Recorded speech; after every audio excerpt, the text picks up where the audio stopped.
for the Hood County Coalition.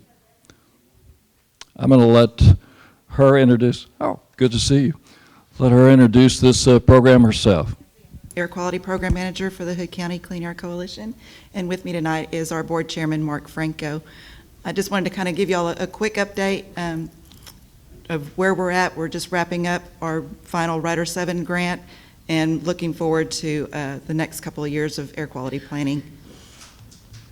So to start off with, just as a quick refresher, I will try. There it goes. A little background for those that aren't familiar with the Hood County Clean Air Coalition. The coalition was formed in 2012 when Hood County was first facing the possibility of a non-attainment designation for the 2008 ozone standard. The coalition is a stakeholder group of local government officials, including representatives from Granbury, Toller, Crescent, Hood County, as well as citizens and local businesses who would be impacted by a non-attainment designation. The coalition leads participation of Hood County in the EPA Ozone Advance Program as an indication of a willingness to work to keep Hood County in attainment for the ozone standard. The coalition has also overseen air quality planning under the TCEQ Rider 7 Local Air Quality Planning Grant, as well as grants from the North Central Texas Council of Governments. So a quick definition of what ozone non-attainment is. An area may be designated non-attainment for the ozone standard if the design value at the area monitor does not meet the current standard.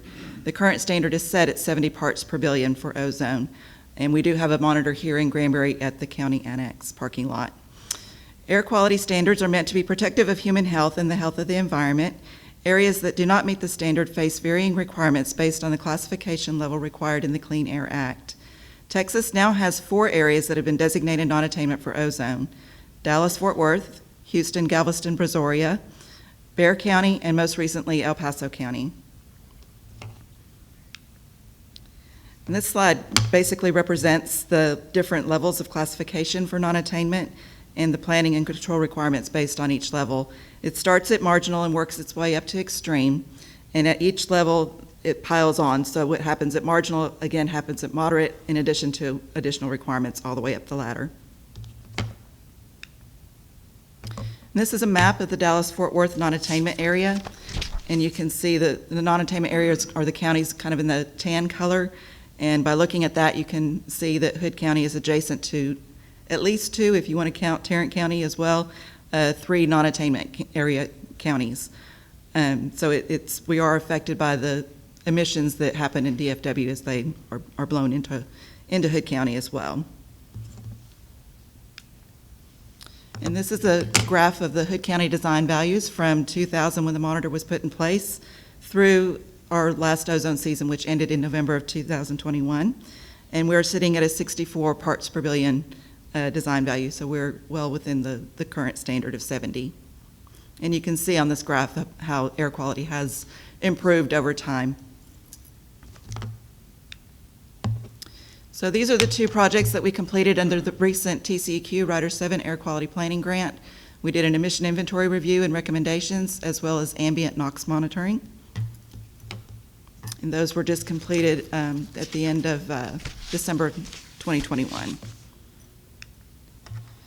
So this is the big update. So in the most recent Texas legislative session, it resulted in the addition of several counties to the Rider 7 program. For the North Texas region, that included the addition of Hunt County.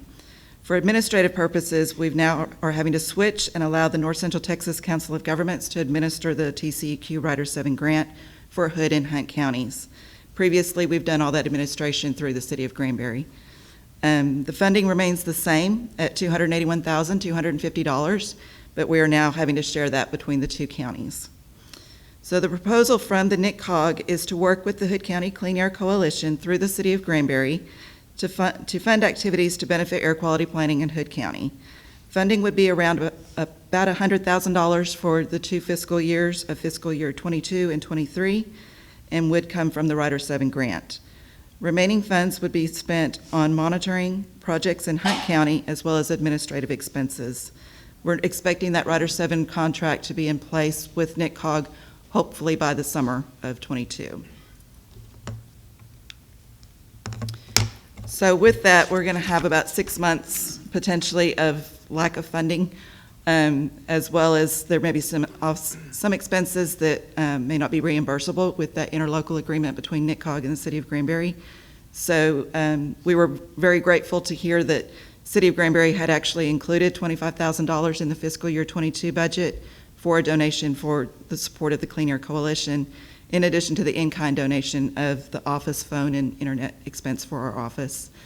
Mark Franco and I actually went to the Commissioners Court on January 11th, and the Commissioners approved $25,000 donation to the support of the Clean Air Coalition as well.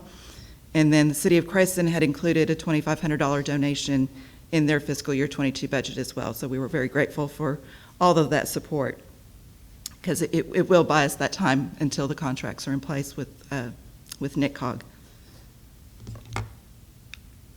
So the proposed projects for air quality planning for fiscal years 22 and 23, we're hoping to work with the fleets for the public fleets as well as potentially private fleets to target vehicles that may be available to have some grant funding to help replace some of the older vehicles. This is going to be the county, city, school district, and whoever else that we can get involved in the project. It's basically going to be identifying what vehicles are there and trying to identify the oldest ones that have the largest contribution of emissions and target those for replacement.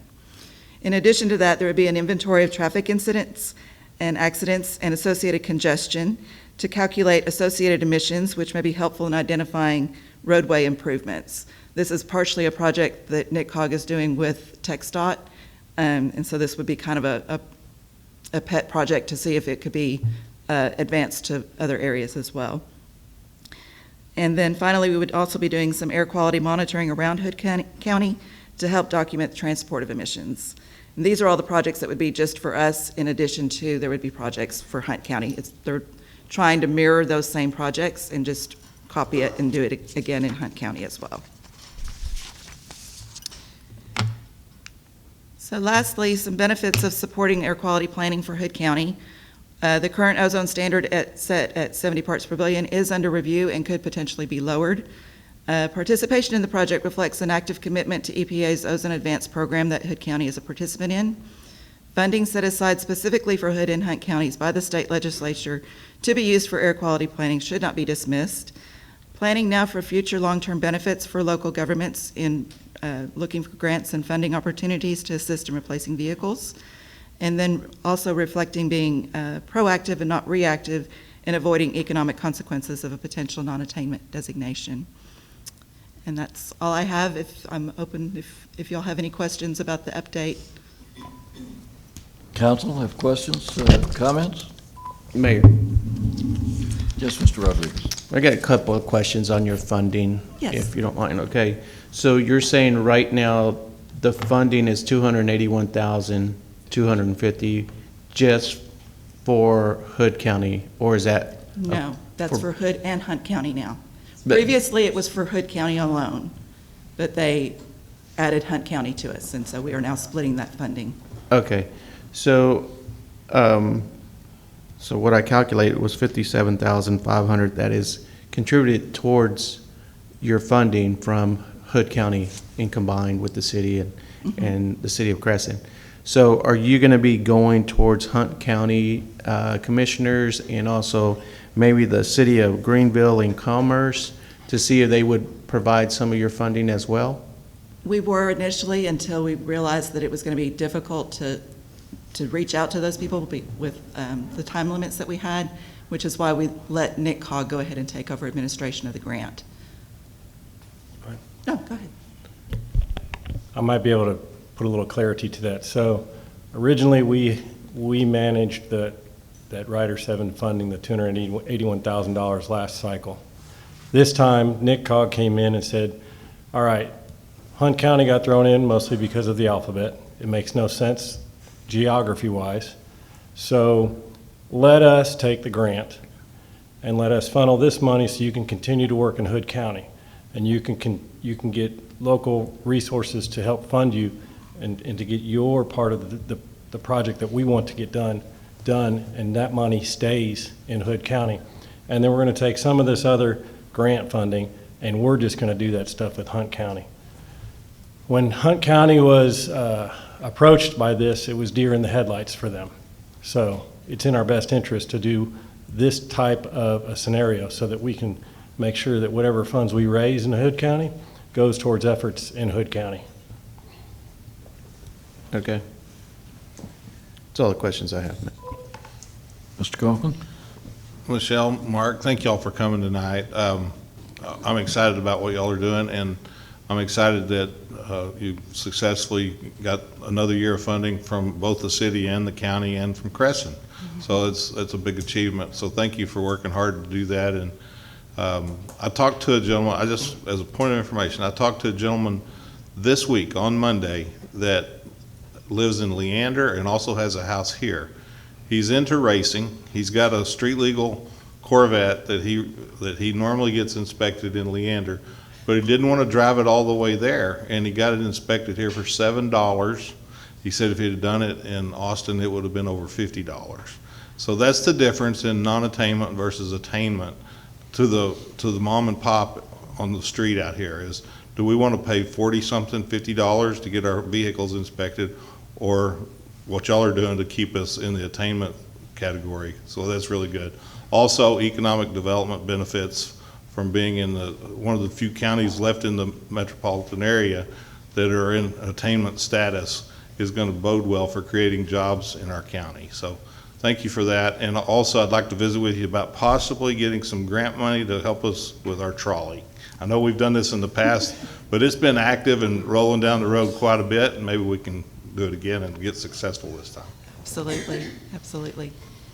Michelle, Mark, thank you very much on this. The economic impact cannot be underestimated, and the fact that this is clean air, which we need, our children need, and I think it is a major influence for economic development in this area. So thank you for the good work that you do. Please keep it up. Absolutely. And I like seeing the fact that the city, the county, the school, they can all work together. It's good. Absolutely. Absolutely. Okay, thank you. Thank you.